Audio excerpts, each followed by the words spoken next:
The Quebec healthcare contribution fee has been in effect for a few years now. With the actual fee rising every year, it's now up to $200 per person annually. As the years unfold, it has become evident that the people feeling the hit hardest by this involuntary contribution are the elderly. Grand Chief Mike Delisle explains. Yeah, it's been 3 years now, this being the third year, what they're calling the contribution, what we consider a tax imposed on our people. It's having a diverse effect on seniors, an adverse effect, I think, on everyone in the community. It started off as $25, which most people can afford, went up to $100, now it's $200, and apparently it's going to be going up by the hundreds over the course of the next several years.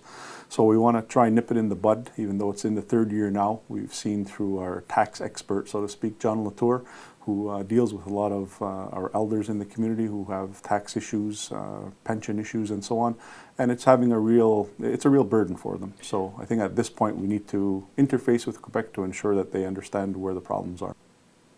Yeah, well, it's anyone who has a certain amount of income. I'm not going to quote numbers, John is the expert, but there's a threshold in terms of how much you earn.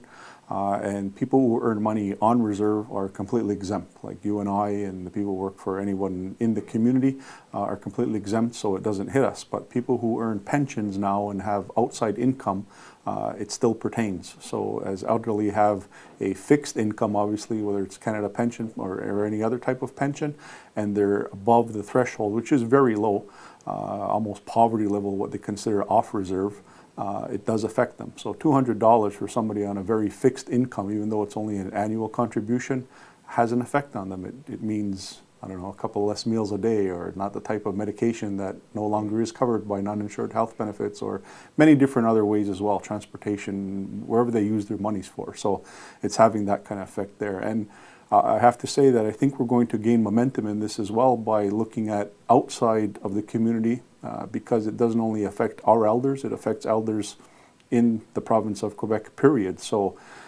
as we start to move forward in discussions with Quebec, I'm sure we're going to get some momentum builders, if you will, from outside agencies as well.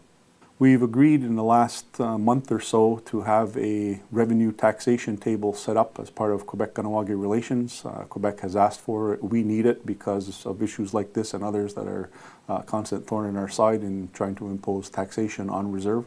So at this table, we'll be meeting with Quebec officials. Don't know who the designate from Mohawk Council will be as of yet, other than legal and John Latour, to interface with them to address these issues and hopefully come to a good resolution.